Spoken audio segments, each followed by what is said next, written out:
Fala, galera! Bem-vindo ao Na Banheira com o Juba. Antes de apresentar meu convidado, curte o canal, dá aquele like e participa. Hoje, meu convidado é especial, árbitro FIFA, formado desde 1990.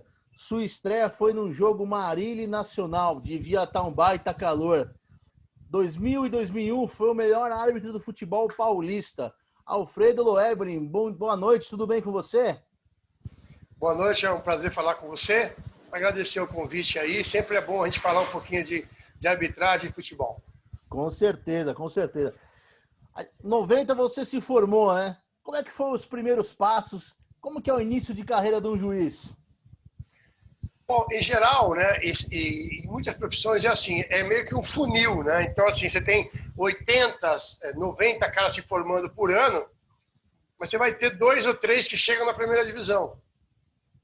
E a maioria, inclusive, fica pelo caminho por questões familiares, não é nem porque não gosta. É muito difícil para a família aceitar que você vai ficar fora. Minha filha me perdoa até hoje, né? Porque você não vê. E quanto mais alto você chega, menos você para em casa. Então, você apita domingo, volta segunda, desfaz a mala, está chegando uma escala para o jogo de meio de semana. Aí, quando você ainda tem, no meu caso, graças a Deus, fui árbitro internacional, vem a escala de fora. Então, assim, você vai para casa para fazer a mala só, né? Então, o começo é muita viagem de ônibus, né? Você passa a madrugada dentro de ônibus, de terno, às vezes para chegar na cidade de terno de manhã, porque o jogo é de manhã, é complicado. Depois fica mais fácil, avião, motorista, fica mais fácil. Alfredo, você participou de um dos jogos mais tristes da história do meu time, né? Que foi Vila Nova e Fluminense, lá em Nova Lima, primeira rodada da Série C. Esse foi seu jogo mais difícil? Não, não foi o jogo mais difícil. Mas eu tive uma ajuda muito grande aquele dia do Parreira. O Parreira é um cara que eu respeito muito. Nós sempre tivemos um bom relacionamento dentro de campo. E eu senti o clima da torcida do Fluminense quando eu cheguei na cidade, que eu cheguei em Nova Lima. Já tinha quebra-quebra, já tinha a polícia agindo. E aí, quando nós chegamos no estádio, vamos combinar que o estádio de Nova Lima, né? Tem estádio aqui da Copa Kaiser, de São Paulo, que é melhor. É verdade, eu vou ficar aí, eu não sou de fazer média, desculpa. Com certeza. Eu vou falar com todo respeito ao estádio de Nova Lima. O estádio de Nova Lima é uma bosta, desculpe a impressão, mas para mim é isso mesmo. E aí, quando nós chegamos lá, o Parreira me viu, tudo bem, Luan, como é que tá? E eu falei para ele, professor, eu vou precisar da sua ajuda hoje. Aí ele falou, eu vou precisar da sua. Eu falei, nós estamos falando do mesmo assunto. Né? Um jogo muito tenso, estreia de Fluminense na Série C, torcida revoltada, nós tivemos 2 invasões de campo. Aí ele falou assim para mim, Luan, você pode deixar que eu seguro os caras. Eles estão muito nervosos também, tanto que o Fluminense não jogou nada aquele dia. Né? Eles estavam muito mais preocupados, porque, eu vou repetir, a questão de segurança no estádio não existia. Né? Não existia. Eu lembro que eu conversei com o comandante de policiamento, falei, amigo, você tem quantos policiamentos aqui? Ah, eu tenho, sei lá, não lembro, sei lá, 20, 30. Você garante isso daí? Porque eu vou pegar aqui o seu nome, a sua patente, o seu RE, eu quero saber, porque isso aqui vai dar... Não, eu garanto, e deu no que deu. Né? E nós tivemos que sair da cidade 4 horas depois do jogo, lembrando que não tinha nada com a arbitragem. Eu aparecia assim na porta do vestiário, né? Os caras da torcida do Fluminense, oh, deixa o juizão sair, que ele não tem nada a ver com isso. Então, mas eu devo muito ao Parreira, e depois, no final do jogo, com a confusão, ele veio agradecer, Loebre, muito obrigado, você fez certo, não tem condição de jogar. Depois passaram umas semanas, eu fiz um outro jogo do Fluminense, aí o Alexandre Lopes, jogava no Fluminense, né? Zagueiro, ele veio falar comigo, Loebre, que ele teve um bom senso e tal. Eu falei, então lembre disso e não me enche mais o saco em jogo nenhum, que vocês estão me devendo. Falando em encher o saco, qual é o jogador mais chato que você já apitou? Rapaz, eu tive problema muito sério com 2 jogadores. Com o Ronaldo Giovanelli, que hoje é muito meu amigo. Pô, mas no começo, mas no começo, ele já era o Ronaldo e eu era só o Alfredo. Eu não tinha chegado a ser Loebling ainda. E ele me testava bastante. E eu lembro de um jogo em Rio Preto, no Campo Velho do América ainda. Aquele que tinha um muro atrás do gol? E, nossa, aquilo lá... Hoje é um shopping lá, se eu não estiver enganado. E ele pegou e falou assim para mim, eu teve um escanteio, eu marquei escanteio, ele olhou para mim baixinho e falou assim, você não apita nada. E era um jogo na Globo, o meu primeiro jogo ao vivo, Eu deixei, porque se eu expulso o Ronaldo, ninguém ia entender nada. E aí eu falei assim para ele, quando acabou o jogo, ele passou por mim e falou, enquanto eu não expulsar você 4 vezes na minha carreira, eu não vou sossegar. Ele deu risada e quis o destino que ele foi expulso uma vez pelo Corinthians, 2 vezes pela Portuguesa e uma vez pelo Fluminense. Porra. Contra o Paysandu. Eu tenho história com o Fluminense. O Paysandu lá em Belém do Pará. Foi o jogo da queda. Jogo da queda. Ele estava lotado o Mangueirão.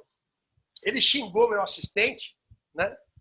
E eu expulsei. E naquela época você não tinha tanto voo Belém, São Paulo, Belém, Rio. Então, bom, ela Transbrasil, Varig e VASP, só para você ter uma ideia. E assim, o voo normalmente era Belém no Pará, Rio, São Paulo, ou Belém no Pará, São Paulo, Rio. E eu estava no aeroporto, tomando café com os assistentes, de repente chega um cara assim, bate nas minhas costas. Quando eu olhei, era o Ronaldo. E eu falei, nossa, esse cara vai me falar um monte agora. E pela regra, eu posso relatar o que acontece até 24 horas depois do jogo. Eu posso relatar isso.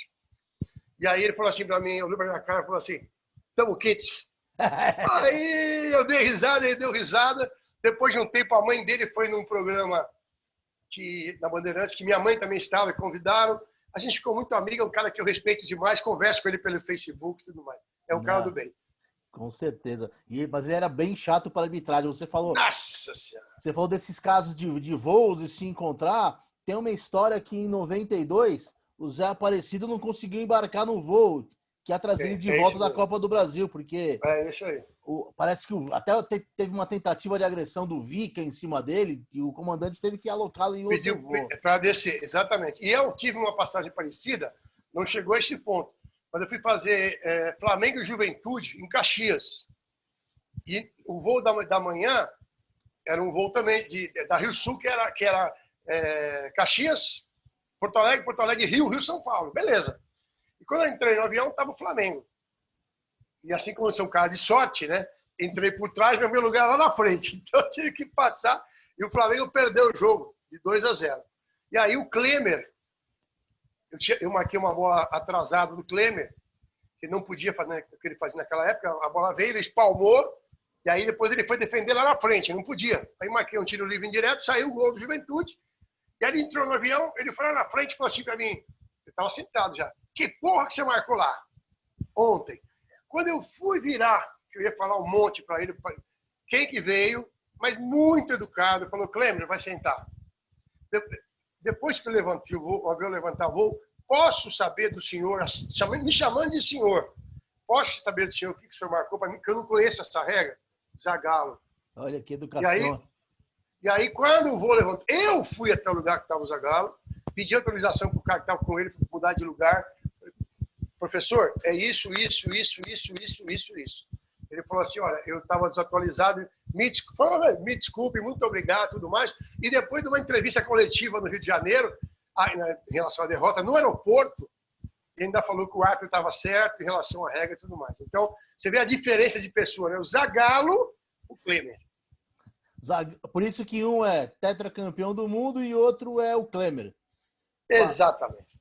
A gente falou do jogador mais chato. E aquele jogador mais educado? Aquele que você tinha dó de marcar alguma coisa contra por tão gente boa que ele era? Cara, tem muito jogador que a gente faz muita amizade dentro de campo, né? O Marcão goleiro, a gente ria muito, que o pau tava comendo. Pô, eu tava fazendo um jogo da Libertadores, acho que era Palmeiras e São Caetano, no antigo Parque Antártico, o pau comendo, só porrada, o jogo nervoso. E aí chegou no escanteio, ele olhou para mim e falou assim, pô, Loebre, vendo você apitando, parece que é fácil. Aí eu peguei o apito, joguei para ele o apito, falei, então vamos fazer o seguinte, eu tô a fim de jogar um pouco, me dá a luva. Aí ele demorou para reagir, a gente tinha uma amizade muito grande, entendeu? O Amaralzinho, o próprio Rogério Ceni, que para muita gente é um cara difícil, eu sempre tive um ótimo relacionamento com ele, né? O pessoal do Rio de Janeiro, eu fiquei muito amigo do Pet, porque o Pet, quando ele veio para o Brasil, ele veio daquela malandragem que ele não falava português. Então ele dava porrada, não falo português, não falava isso. Aí ele tomou uma porrada no jogo do Rio, acho que foi Flamengo Atlético Mineiro. Aí ele levantou, foi falta, você não vai dar cartão. Eu falei, agora você entende, né? Aí ele riu, a gente ficou muito amigo. Então eu acho que rola muito daquilo que o respeito que você adquire, não só no futebol, né? Como em tudo. Quando o árbitro confia nos jogadores, sabe que não tem má fé, e quando os jogadores entendem que o árbitro pode errar, mas não tem má fé, a relação fica muito boa. Com certeza, o respeito acima de tudo, né? Me fala uma coisa, pô, você apitou durante muito tempo. Qual foi aquele erro que você chegou na sua casa e viu o tape e falou, puta, aqui eu caguei? Eu acho que foi São Paulo e Ponte Preta, em Campinas, que eu não vejo, eu só vejo o Piá cair e pegar a bola com a mão dentro da área. Mas eu estava com a visão encoberta, não tinha VAR. E aí o Raí, ele pega e derruba o Piá. E eu não vi. E eu marquei o pênalti. Né? E naquela época você não tinha tanto auxílio de assistente, de quarto árbitro. E aí quando eu cheguei em casa, não, pela reação dos jogadores. E depois, saindo do estádio, você percebe que o erro foi muito grave. Não é aquele erro do cara reclamar por reclamar. Né? O Internacional não jogou nada aí no final de semana contra o Flamengo, aí sai reclamando da arbitragem. Aí é ridículo, isso aí é patético. Mas você percebe quando todo mundo está falando uma coisa que você errou. E aí que eu cheguei em casa eu vi que errei feio. Depois encontrei com a Ponte Preta, né? Falei com os jogadores, falei com o Piá sobre isso. Trabalhei na Ponte Preta.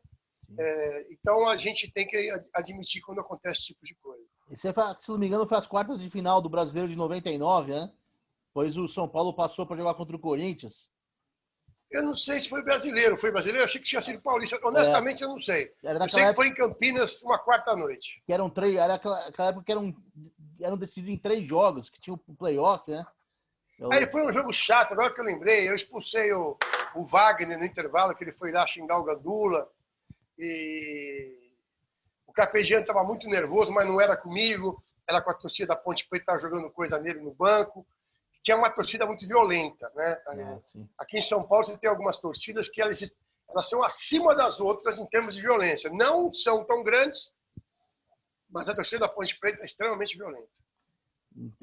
Com certeza. Tem clássicos aí, Ponte Preta e Guarani, que é mais perigoso que um Palmeiras e Corinthians. Vamos falar uma coisa, o que você está achando do Gaciba no comando da arbitragem? Gaciba é um grande amigo, é um cara muito competente, é um cara sério que está sendo fritado. Nitidamente tem gente criticando ele na imprensa que quer o lugar dele. Central do apito. Tem gente que só fala da comissão. E aí, lá na frente, quando o Gaciba cair, porque há um processo de fritura dele, estão realmente... E ele também é culpado por isso. Eu disse isso a ele. Ele jamais pode dizer publicamente que o VAR errou. Porque a partir do momento que ele fala que o VAR é falível, o produto VAR, que é maravilhoso, não esse do Brasil, que é uma palhaçada, mas o VAR FIFA é maravilhoso. Só que brasileiraram, né? Deram um jeitinho brasileiro. Aqui o VAR interfere em lance interpretativo. E não é isso. O VAR só é para agir em erros grosseiros. Não sou eu que estou falando. Está no protocolo. Aliás, a primeira frase do protocolo qual é? O máximo de eficiência com o mínimo de interferência. Pô, já matou a pau. Sim. Mas no Brasil, não. Se o cara tiver com a unha encravada no campo, vai cair da palpite. Então não dá. Acho que o VAR virou muleta, Alfredo? Pô, sem contar outro detalhe, né?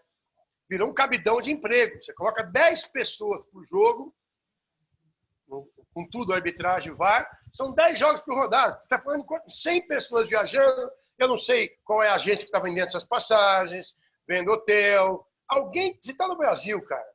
Sim. Aqui alguém sempre se dá bem. Não adianta, meu. Isso aqui é Brasil. Isso aqui não é Suécia, Dinamarca, Noruega. Aqui sempre tem uma sacanagemzinha. Entendeu?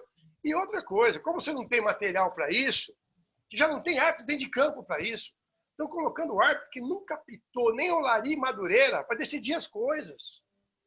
E aí, ele se acha o todo. Eu sou o cara, tá? O cara que está lá embaixo se esforçou, apitou 500 jogos para chegar aqui para fazer um Palmeiras e Corinthians, por exemplo. Eu não.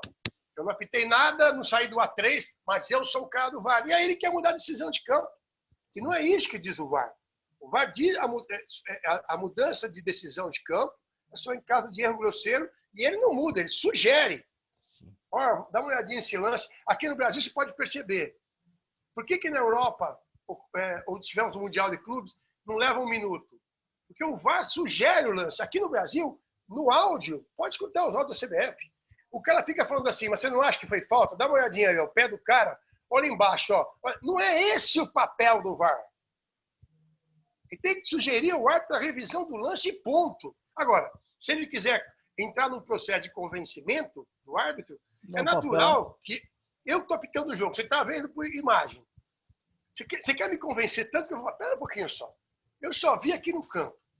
O cara está me falando 400 imagens diferentes, ele está certo, eu estou errado. E aí estão mudando decisões de campo que são interpretativas. Então está errado, não é isso. E o Gaciba precisa corrigir isso com urgência. Não tem nada mais irritante, Loeberlin, do que aquele lance que você já viu que está impedido, mas o Bandeira espera concluir a jogada, correndo o risco de repente, o goleiro sair e dar um carrinho no jogador e ocorrer uma lesão. Ele já viu que está impedido, mas por causa do VAR tem que deixar a jogada seguir. Isso é pior ainda, né? Porque, na verdade, o VAR não diz isso. O protocolo de VAR, que tem 176 páginas, ele diz uma coisa que já é usada aqui em São Paulo desde a década de 80. Na dúvida, deixe correr. Ou seja, se o assistente tiver dúvida e levantar, ferrou. Porque se não tiver impedido, ele não tem como voltar atrás. Ok? Se ele tiver dúvida, deixa correr. E se sair o gol, como todo gol passa pelo protocolo de VAR, ele vai anular.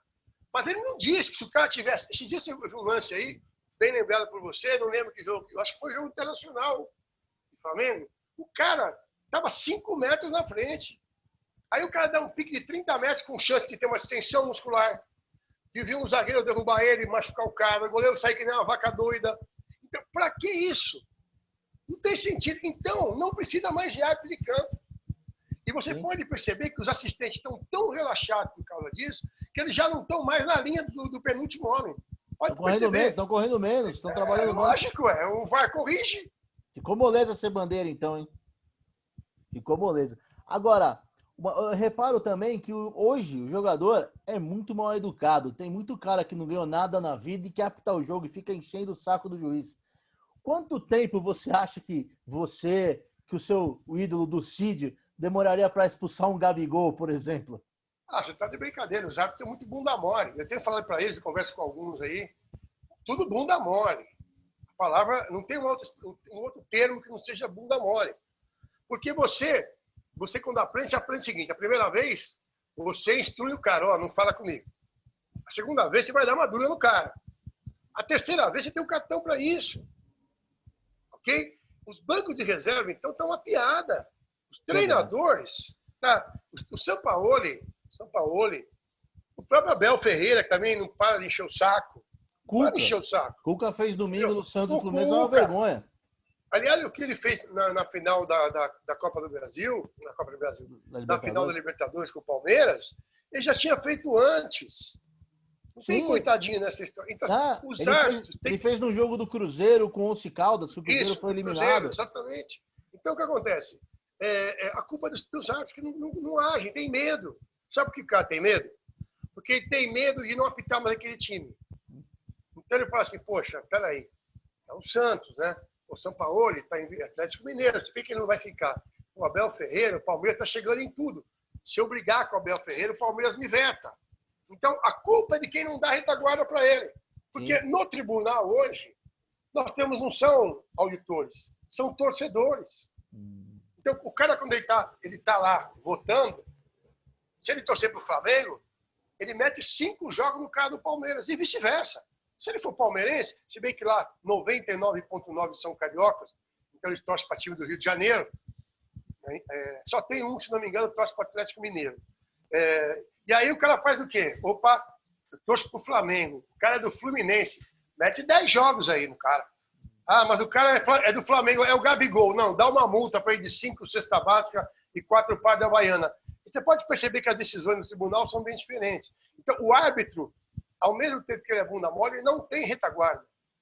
Entendi. E aí gera uma estabilidade emocional no cara muito grande. Hoje é impossível. Nós vemos o que aconteceu naquele, se eu não me engano, Palmeiras e Corinthians, que o Ducílio expulsou o Perivaldo com 1 minuto. Não vai acontecer. Não, foi Palmeiras e São Paulo. Palmeiras e São Paulo. Não vai acontecer. Não, o Perivaldo fez uma falta em cima dos ponta esquerda do São Paulo. Era o Zé Sérgio, exatamente. E aí você vê, eu apitei uma vez no São Paulo e Araçatuba, que eu expulsei 4 jogadores do São Paulo. E quando eu cheguei em São Paulo, naquela época não tinha celular, não tinha nada, recebi um telefonema em casa do Wilton Zé da Costa, que era o presidente da comissão de São Paulo. E ele falou assim, olha, o presidente da federação, Quero Fará, com quem eu me dava muito bem, que Deus o tenha, o presidente da federação mandou os parabéns para você, porque você expulsou 4 jogadores do São Paulo no jogo. Isso mostra que a Federação Paulista não olha peso de camisa. E eu fiquei todo contente, né? Falei, eu sou o cara, né? Tá vendo só? E eu fiquei sem apitar 3 meses. Então, o recado eu recebi os parabéns, e eu fiquei 3 meses sem apitar. Agora, para a gente encerrar, pô, você começou a apitar em primeiro jogo em 92 e para você se tornar árbitro, pô, você já era um amante do futebol e pô, você é um palmeirense que comenta, faz comentários bem lúcidos. Como é que era apitar um jogo do Palmeiras? Teve alguma hora, é óbvio que você nunca entrou para favorecer o Palmeiras, mas teve alguma hora que você ficava bravo, puta, que cara fez uma cagada, vou ter que expulsar esse cara. Você recebe um treinamento para isso desde quando você está apitando sub-11, sub-13. Tanto que quando eu parei de apitar, eu achei que ia voltar a ser torcedor como eu era antes. E não consigo. Tanto que eu sou bem recebido pela diretoria do Palmeiras, mas pô, a diretoria do Santos, volta e meia eu presto serviço para ela, do Corinthians, puta, volta e meia conversava com o Andrés, no São Paulo, Leco, JJ. Então, assim, eu conquistei, né, essa credibilidade. Porque você aprende desde o sub-11, não tem mais, você não coloca no cartão Palmeiras e Corinthians, porque está no teu inconsciente. Você coloca preto e branco contra verde, do outro lado você coloca verde. Porque aí você vai, entendeu? Agora, eu dei 2 sortes, que eu peguei o Palmeiras da Parmalat, que foi a época que era sacanagem o Palmeiras. O Palmeiras ganhava de 5 de todo mundo. O 96 era gostoso ver aquele time. Pô, não, era brincadeira.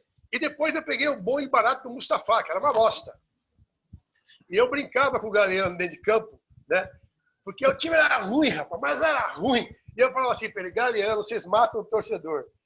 Pô, não é? Eu falei, pô, você mata o torcedor. Puta time ruim, vocês estão tomando de 4, 5. Não dá, cara. Pelo amor de Deus. Uma vez, no clássico Palmeiras e Corinthians, do bom e barato do Mustafa, acho que já estava 4-1 pro Corinthians. Né? Morumbi lotado, uma puta chuva, tararara. E aí o Galeano veio reclamar. Não, era o Sérgio goleiro. Meu amigo, cara, gente boa pra caramba. Aí eu marquei um pênalti pro Corinthians em cima do Gil. Aí ele falou assim pra mim, pô, Noé, já tá 4. Eu falei assim, com esse time, vocês têm que tomar de 10, vocês não têm vergonha. Né? Então eu tive esse papel. Mas quando eu parei de apitar, antes de ir para a imprensa, eu falei, putz, eu vou voltar a torcer. Mas não é a mesma coisa. Eu estou olhando o jogo, como eu fiz 2 cursos de treinador e fui árbitro, eu estou olhando sempre a formação tática do time, estou olhando a arbitragem, eu já não torço igual. Não, com certeza. Pensa em ser árbitro, ser técnico um dia, Luebelin? Não, agora não mais. Pensei lá atrás. Né? Pensei lá atrás. Agora não penso mais, não. Até para voltar para a TV, depois que nós saímos lá do esporte interativo, é muito difícil. Né? Eu não sou um cara politicamente correto. Eu tenho uma postura muito forte, inclusive uma postura política muito forte nas redes sociais. Isso tem me fechado algumas portas. A gente fica sabendo, olha, fulano não contratou, não vai te contratar porque você postou tal coisa. Olha, fulano não contratou. Então, lógico, com direito às emissoras, mas dificilmente eu volto para a televisão também. Não, a televisão que vai perder e vai ficar com esses caras aí que não sabem nada. Paulo César de Oliveira, o que ele fazia de cagada. Agora o outro, que eu esqueci o nome, que está na Globo. O Meirahit ou Salve? O Sandro Meirahit. Teve um Flamengo e Fluminense que nitidamente ele voltou atrás por interferência externa, num gol do Henrique de cabeça. O Henrique, então eu vou te fazer uma pergunta pior que essa para a gente encerrar, que eu sei que você tem horário, que é a seguinte: o que essas mulheres que estão comentando a arbitragem, apitaram o quê? Onde é que pede para mostrar uma súmula de uma delas. Uma é noiva do Sandro Meirahit, ou mulher do Sandro Meirahit. A outra também, porque estão comentando a arbitragem por cota. Tá? Com certeza. Infelizmente não é competência. Daqui a pouco nós vamos ter outras também comentando só para poder agradar a B ou C. A sociedade está muito chata. Com certeza está muito chato e o futebol acaba ficando chato também. Luebelin, foi um prazer receber você aqui. A gente fica muito feliz. Você já participou de um programa nosso aí, elegendo os melhores jogadores da resenha, sempre muito solícito e simpático com a gente. Pô, a gente agradece, deixa um abraço de coração aí para você. Prazer é meu, agradecer mais uma vez o convite. Eu sei do sucesso que você está fazendo, desejo que isso aí dobre e seja cada vez maior. E estamos sempre à disposição do amigo, tá? Maravilha. Grande abraço para você e para todos que nos acompanham. Maravilha. Rapaziada, Na Banheira com o Juba volta semana que vem. Grande abraço.